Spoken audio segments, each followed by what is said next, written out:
The sun hung low in the sky, casting long shadows over the jagged cliffs of the Peruvian coast, where the air was thick with the stench of decay, and the cries of seabirds echoed like a mournful dirge.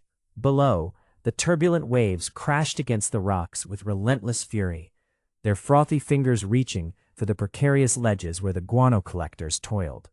Each step taken along the treacherous path was a gamble, as loose stones skittered beneath heavy boots, threatening to send a man tumbling into the abyss below. On this day, a group of men hardened by the harshness of their occupation clung to the craggy outcrops, their calloused hands gripping ropes frayed by years of use. The pungent odor of bat excrement hung like a shroud, clinging to their clothes and skin, a constant reminder of the labor they endured for the promise of wealth. Each man's face was etched with lines of fatigue and determination, the sunburnt skin bearing witness to countless hours spent under the unrelenting glare of the tropical sun. As they maneuvered closer to the cave entrance, the air thickened with noxious fumes, a toxic cocktail of ammonia and other gases released by the decomposing excrement. Coughs erupted among the men, their lungs struggling against the acrid air that threatened to choke them. Some staggered back, their eyes watering, while others pressed on, driven by the urgent need to fill their sacks with the precious guano, a commodity that had become the lifeblood of the burgeoning fertilizer industry.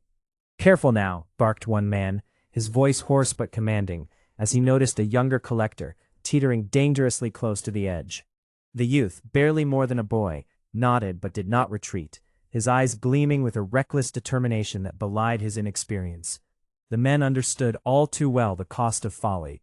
A slip here could mean not just injury, but a swift descent into the rocky embrace of the ocean below, where death lurked just out of sight. With each bag filled, the weight of their labor pressed heavily upon them.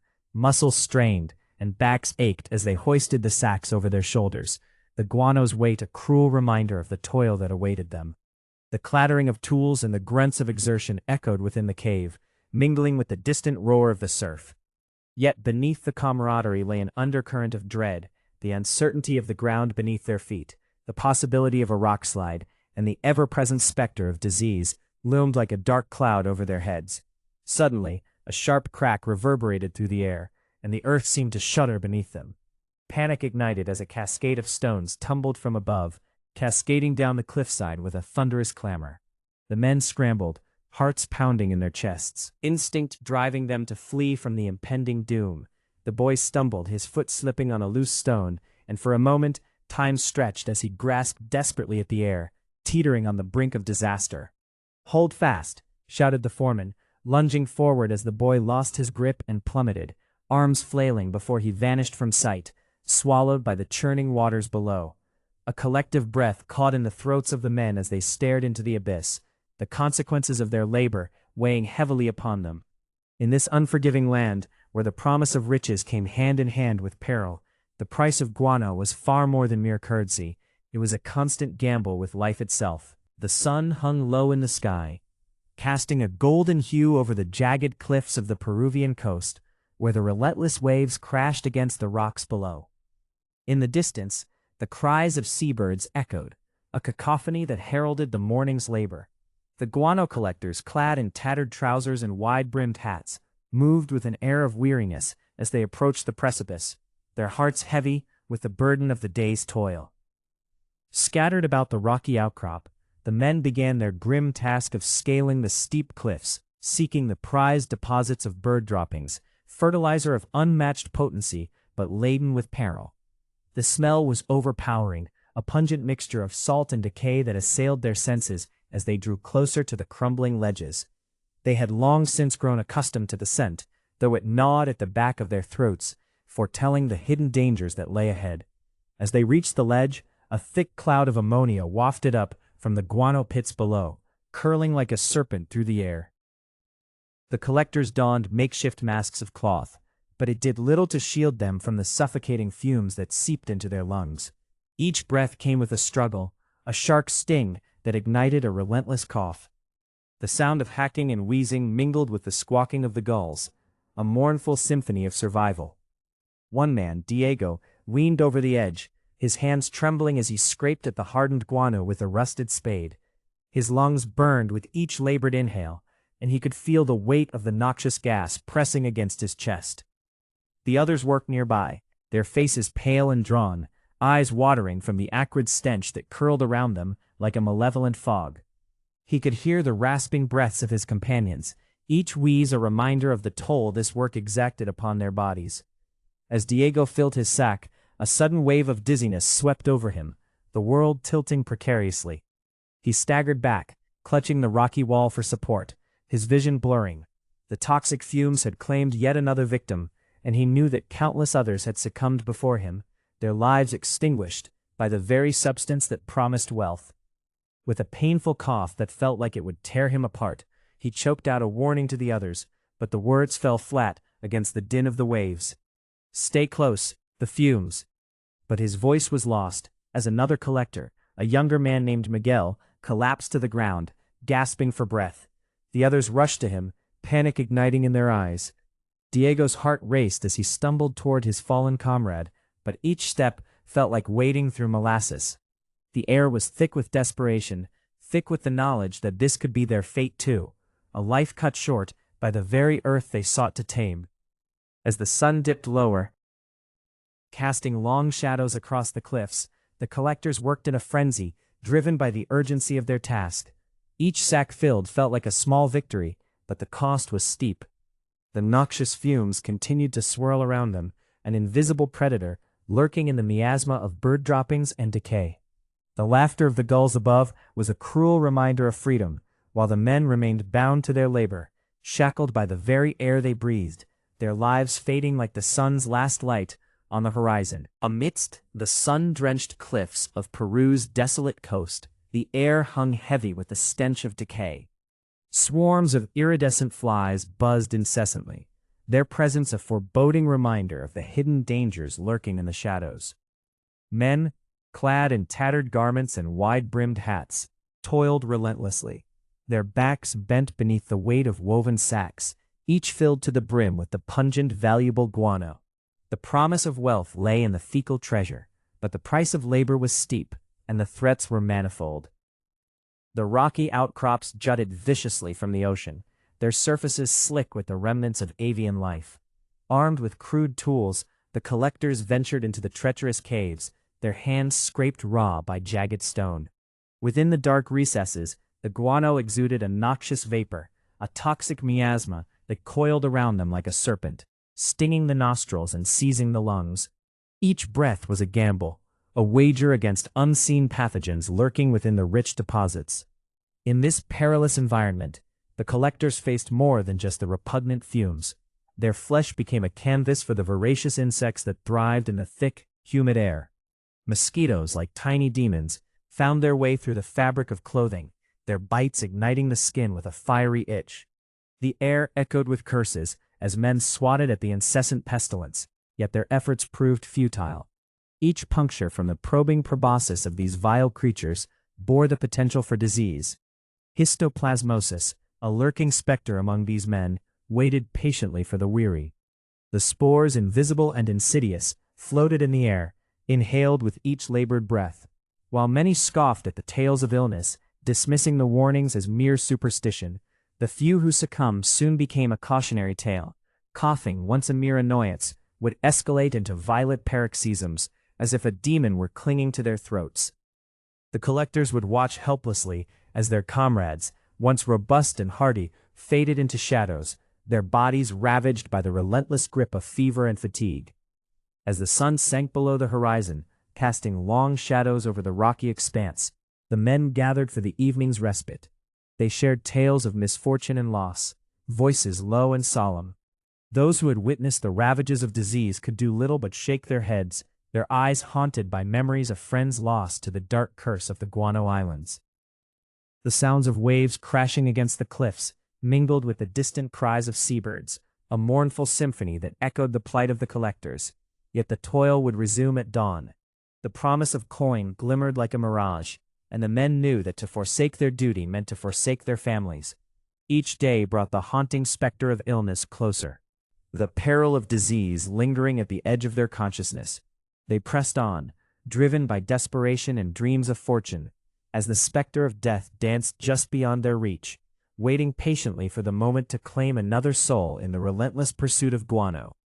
The sun hung low in the sky, casting an oppressive heat over the jagged cliffs of the Peruvian coast.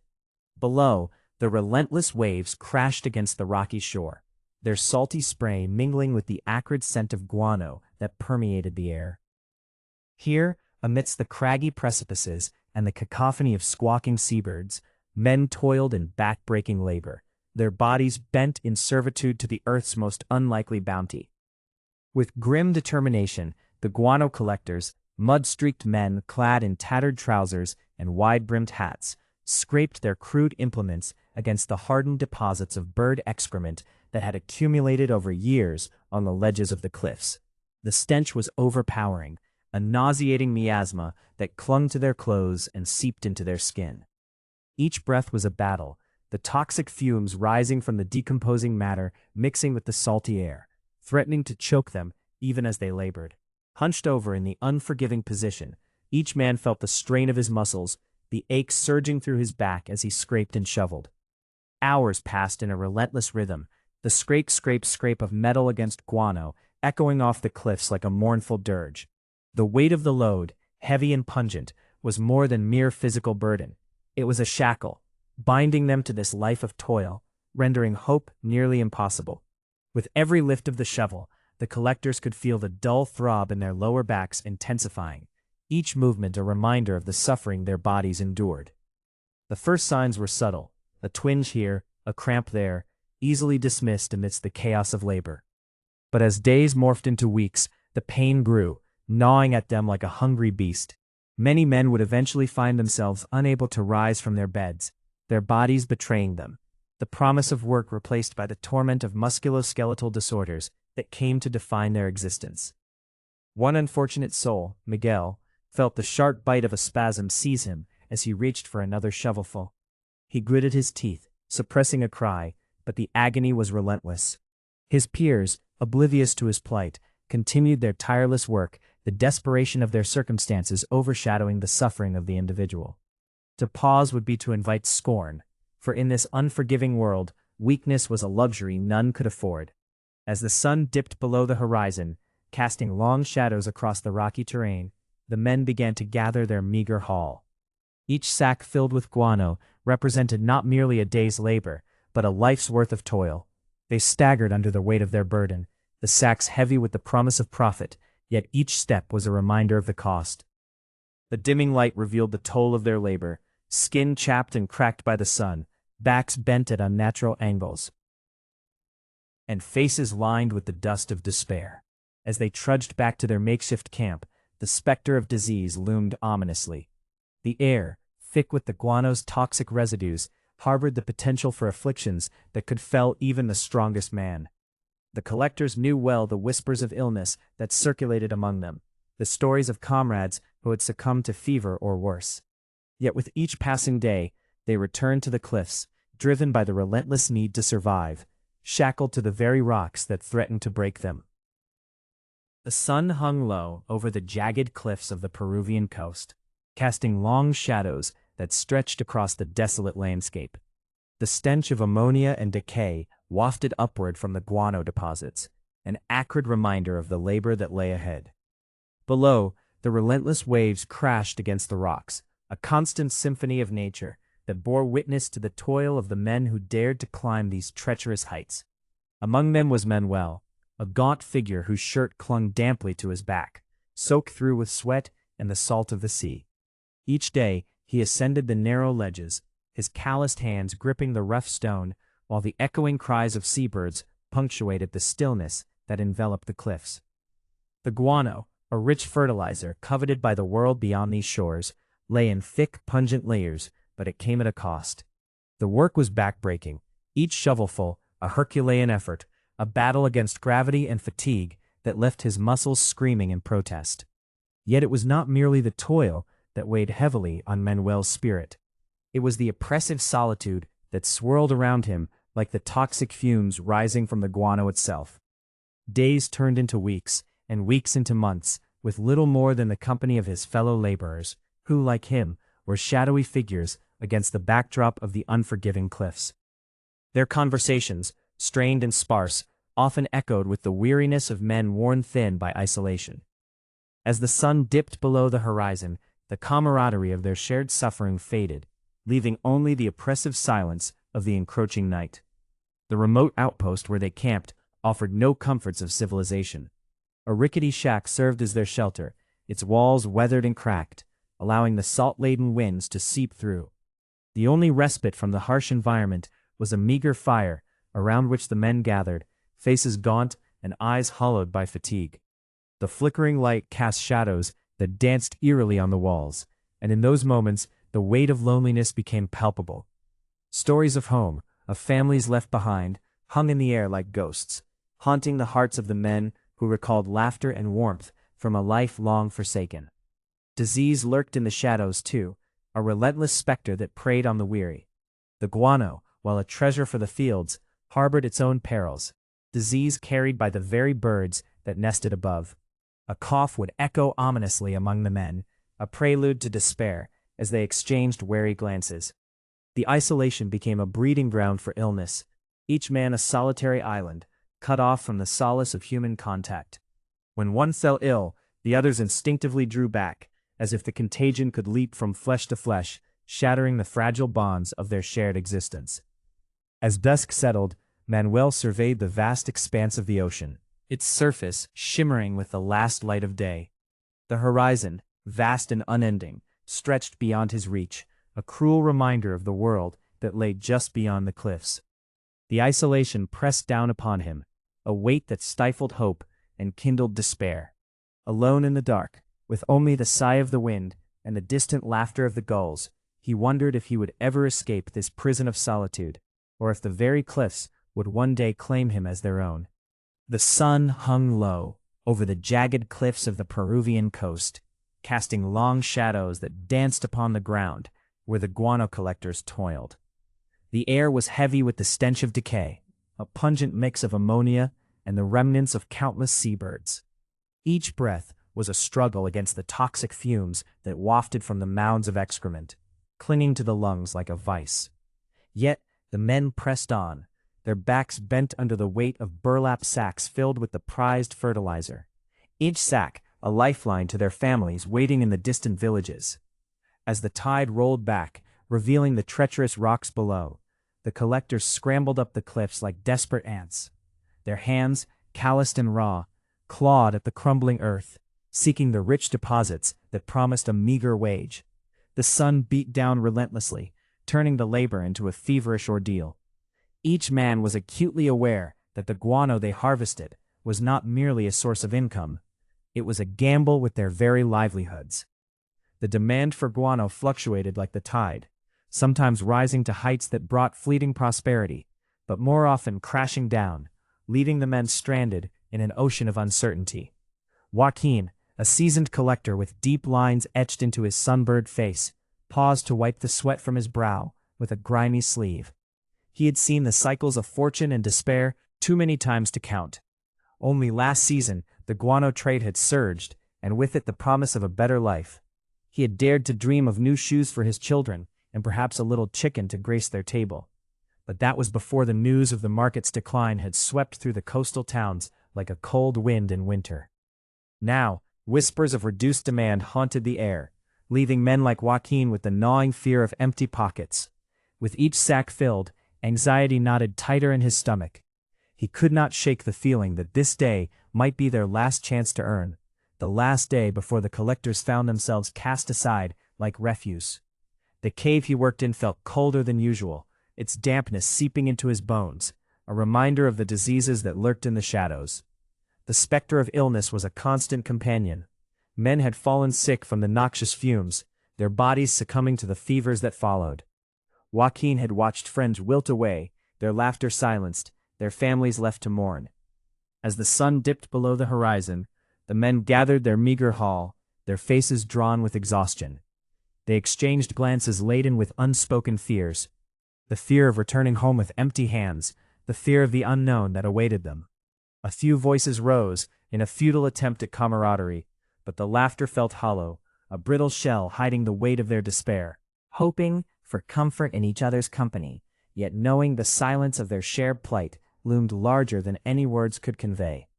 Once the guano lay safely in a pile, Joaquin turned toward the distant village where his children awaited. The flickering lights of the homes twinkled like stars, filling him with both longing and dread. There was a promise of warmth and laughter, but also the bitter taste of uncertainty. As the chill of night descended, he thought of the market's fickle nature and the unrelenting burden of unstable employment, a reality that weighed heavier than any sack of guano could ever do. The sun crested over the jagged cliffs of the Peruvian coast, casting a harsh, unforgiving light upon the rocky outcrops where the guano collectors toiled. It was an early morning, yet the stench of the accumulated bird droppings, pungent and acrid, hung heavy in the air, a grim reminder of the labor ahead. Juan, a wiry man of barely 20, steadied himself at the precipice, peering into the yawning abyss of a cave that stretched deep into the cliffside. The dark mouth of the cave beckoned, promising both profit and peril. Juan tightened his grip on the crude pickaxe, its handle worn smooth by the hands of countless laborers before him. He inhaled deeply, the air thick with the noxious fumes of decaying organic matter. Each breath felt like a betrayal, the fumes curling into his lungs, sowing the seeds of sickness that would bloom in the days to come. Yet he pressed forward, for the meager earnings from today's toil were necessary to stave off the gnawing hunger that plagued his family. As he descended into the cave, the light dwindled, replaced by shadows that danced menacingly on the damp walls. The constant drip of moisture echoed like a mournful call, a reminder of the very diseases that claimed the lives of so many of his fellow collectors. Tuberculosis, dysentery, these were the unseen specters haunting every dark crevice, waiting to ensnare the unwary with their grasping fingers. But for Juan, there was no choice. He must earn his keep, for the pittance paid to guano collectors was all that sustained his ailing mother and younger siblings. The hours crawled by as Juan heaved the heavy guano into burlap sacks, his back screaming in protest with each laborious motion. The pay was scarcely enough to keep the family fed, let alone to escape the grinding poverty that shackled them. He thought of the debts they owed to the local shopkeeper, the ever-mounting ledger of goods purchased on credit, flour, rice, and the occasional treat for the children. The weight of their debt hung over him like a guillotine, a fate sealed in ink, threatening to drop at any moment. Each sack filled was a desperate bid to keep his siblings from starving, yet the cruel reality of their existence loomed large, casting long shadows over their meager prospects. At last, the sun dipped towards the horizon, and Juan emerged from the cave, his skin caked with the remnants of his toil, a grotesque mask of the day's labor. The other collectors were gathered, their faces etched with fatigue, yet they exchanged tales of the meager coins earned, each story tinged with the bitterness of their shared plight. Laughter rang hollow in the air, punctuated by the occasional cough, a reminder of the toll that their work exacted. They were bound together by their struggle, yet each man was ensnared by his own desperate circumstances. The cycle of poverty tightening its grip with every passing season. As they trudged back towards the makeshift encampment, the evening air felt both a relief and a curse, for while the day's labor was over, the burden of their existence lingered like the lingering stench of guano, suffocating hope beneath its weight. The promise of a better life seemed a distant mirage, forever receding as they toiled in the shadows of the cliffs, prisoners of the very earth they sought to profit from. The sun hung low in the sky, casting an orange hue upon the jagged cliffs of the Peruvian coast. Where the air was thick with the acrid stench of bird droppings, men toiled amidst the jagged rocks, their backs bent under the weight of burlap sacks filled with guano, the prized fertilizer that promised riches but exacted a heavy toll. The sound of scraping tools clattered against stone, mingling with the distant cries of seagulls, creating a haunting symphony of labor. Among these workers, a young man named Rafael struggled to maintain his footing on the uneven terrain.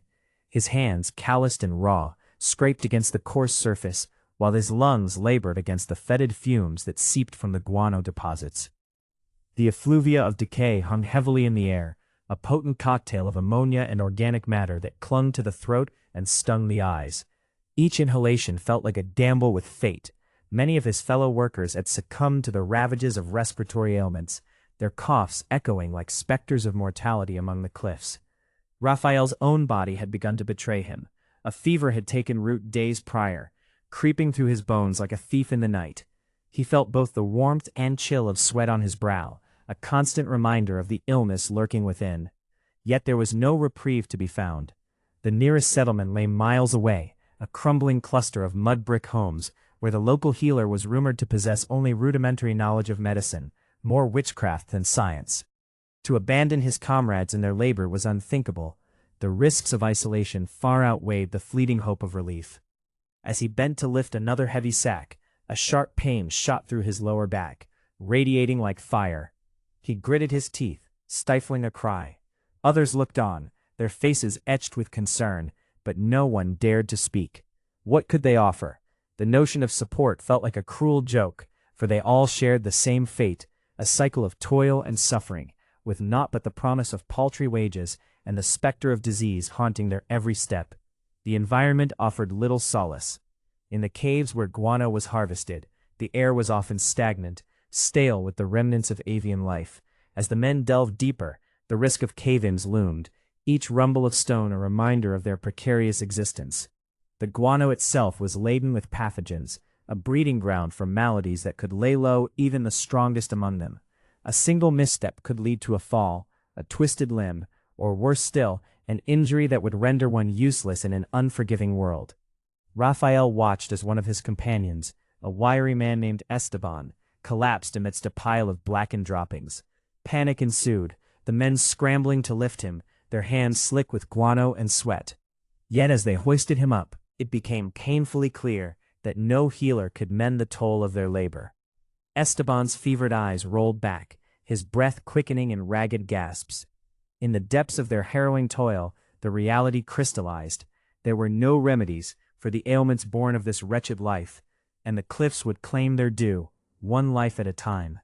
With the sun dipping below the horizon, the men resumed their work, driven by the relentless demands of survival, but shadows lingered over their hearts.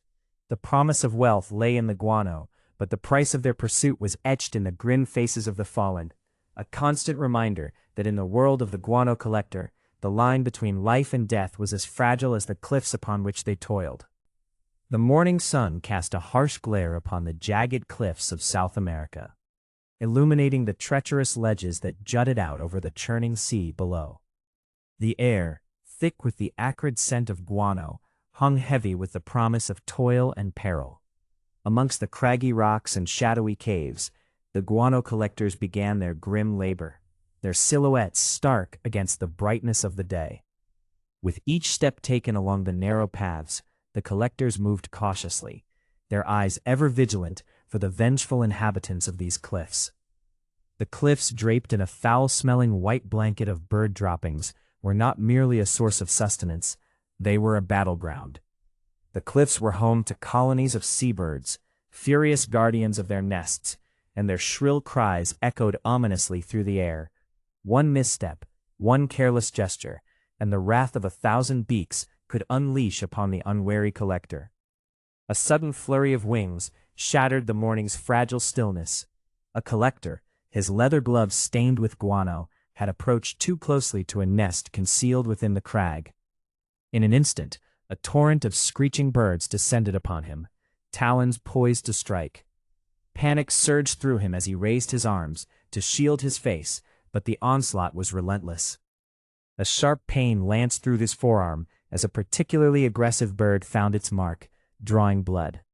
The collector stumbled back, his footing precarious along the edge, and for a terrifying moment he teetered on the brink.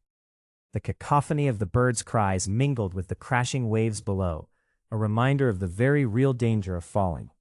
Heart pounding, he managed to regain his balance, but the injury throbbed painfully, and the bitter taste of fear clung to his throat. The cliffs were not merely unforgiving in their height, they were alive, teeming with wildlife that demanded respect, lest one find himself on the wrong end of nature's fury. As he pressed on, the air thickened with the noxious fumes rising from the guano deposits. Each breath became a laborious effort, the toxic vapors clawing at his lungs, leaving him lightheaded and disoriented. The promise of riches lay in the thick, mineral-rich deposits that shrouded the crevices, but the cost of such bounty was steep. Illness hung over the collectors like a specter, a constant reminder of the hidden dangers lurking within the refuse of the seabirds. Dysentery, cholera, and the ever-looming threat of respiratory ailments stalked them, waiting to claim the weary and the unwary. Yet the lure of profit drove them onward. With each scoop of guano, they filled their sacks, the weight of the harvest a grim reminder of the toil endured. But the risk was compounded.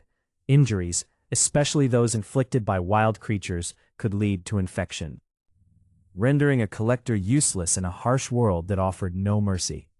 Amidst the stench and the threat of attack, the collectors forged ahead, climbing higher into the cliffs, where the nests were plentiful, but so too were the dangers. Each step was a gamble, a dance with fate, as they navigated the perilous terrain, ever aware that one wrong move could send them plummeting into the churning sea below, or leave them at the mercy of the furious avian sentinels. In the heart of their struggle, the realization settled heavily upon them. To be a guano collector was to embrace danger in its most unrelenting form, a life carved from the cliffs and shadowed by wildlife, where survival was the only true treasure. The sun hung high in the sky, casting a relentless heat upon the jagged cliffs of the Peruvian coast, where the cries of gulls echoed against the rocky outcrops.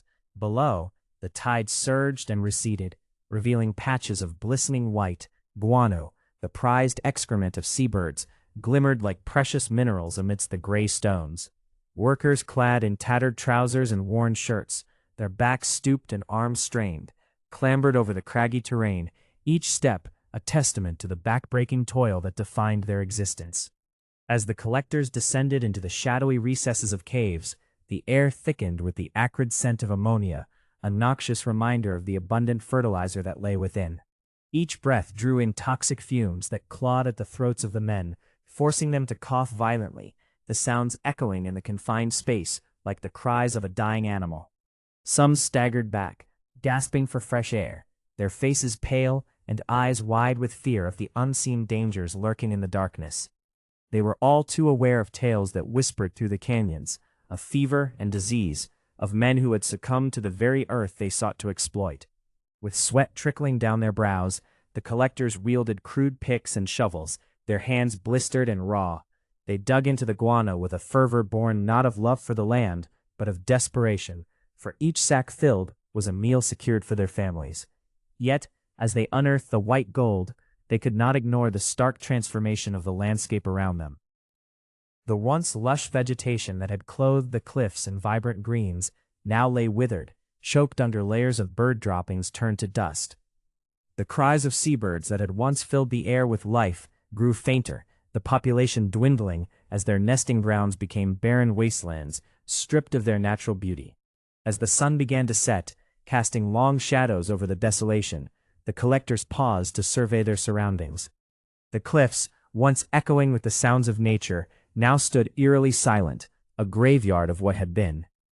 The loss was palpable. The vibrant ecosystem that had thrived for centuries was slowly succumbing to the relentless extraction.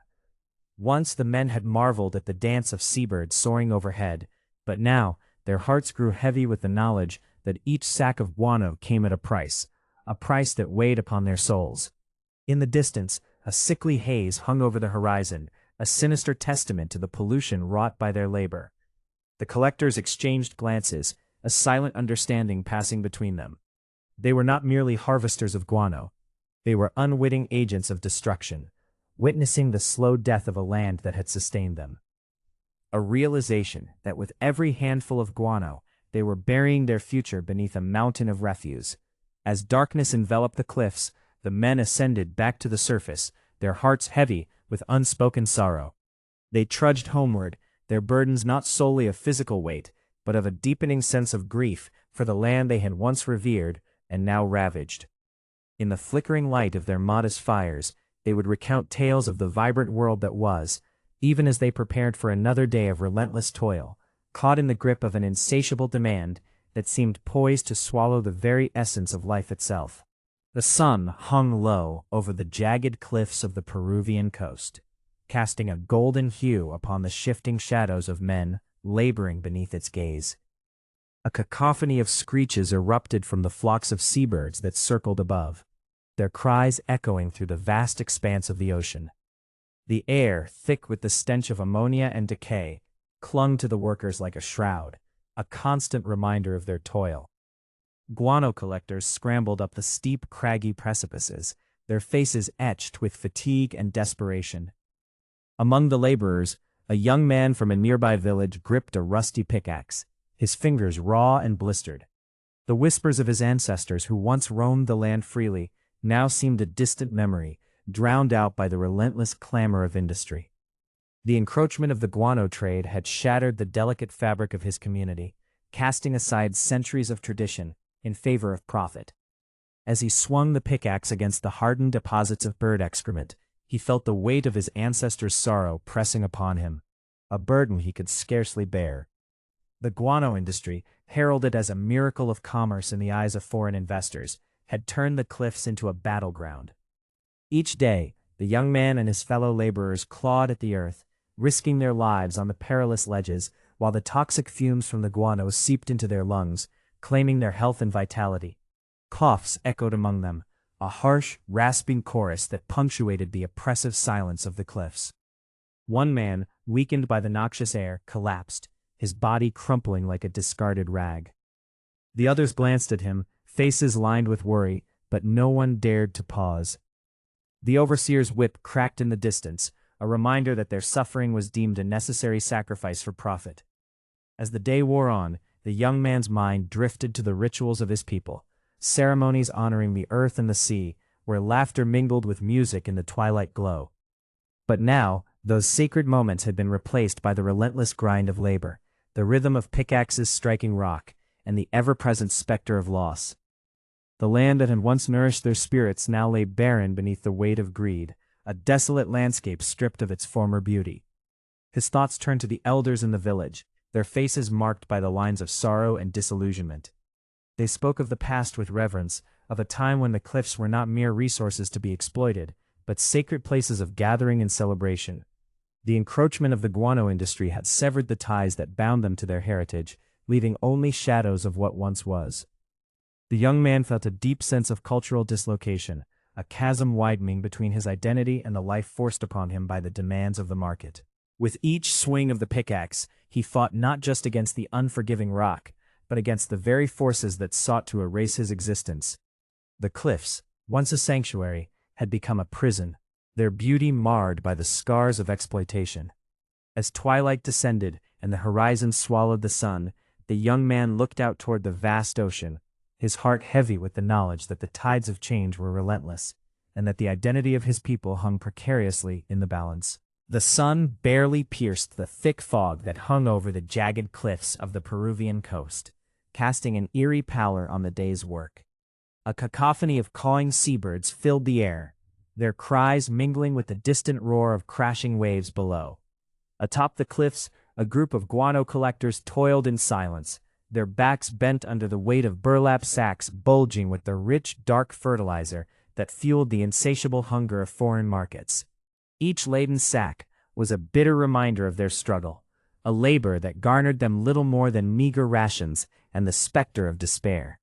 The air was thick with the pungent odor of bird droppings, a noxious miasma tinged with the acrid scent of ammonia.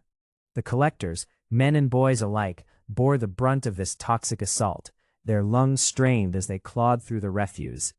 The guano, once a source of natural wealth, had become a prison of their own making, a stinking reminder of exploitation at the hands of foreign companies that had seized control of their land and its resources. Each breath was a gamble, a chance of inhaling the toxic fumes that sickened many and left some bedridden with disease. With calloused hands and weary bodies, they descended into the dark caves that honeycombed the cliffs, the damp chill a stark contrast to the sun's cruel glare above. The sound of dripping water echoed ominously, mingling with the rustle of feathered inhabitants, disturbed by the intruders. Here the men worked in cramped quarters, scraping and shoveling the guano into sacks, while trying to avoid the flurry of wings overhead. The sharp pecks of agitated birds were a constant threat, a reminder that the land they toiled upon was not theirs, that they were merely trespassers in a world corrupted by greed. As the day waned, the collectors' spirits sank deeper. They toiled not for themselves, nor for their families, but to fill the coffers of distant merchants whose names they would never know. The profits that flowed from the guano trade enriched the foreign companies, while the laborers remained shackled to their grim existence, bound by the very soil they harvested. The promise of a better life was a cruel jest, a mirage shimmering just beyond reach, forever obscured by the relentless grind of the day's labor. In the distance, the silhouette of a ship loomed on the horizon, its sails billowing like the wings of a predator. The collectors paused, their eyes drawn to the vessel that would soon carry away their hard-won bounty to lands unknown. In that moment, resentment simmered just beneath the surface, a deep-rooted anger at the injustice of their plight. They were the lifeblood of an industry that turned their labor into wealth, yet they remained shackled in poverty, their lives dictated by the whims of foreign interests. The collectors gathered their tools, their bodies aching from the day's exertions. They shared glances filled with unspoken camaraderie, a bond forged by shared suffering. The cliffs, with their treacherous edges and foul refuse, were both their prison and their livelihood. Yet beneath the weight of despair, a flicker of resistance ignited. A collective yearning for dignity, for recognition, for the chance to reclaim their legacy from the hands of those who exploited them. As darkness enveloped the land, the guano collectors climbed back up the cliffs, shadows against the fading light, their resolve stealing with every step they took away from the caves of their confinement.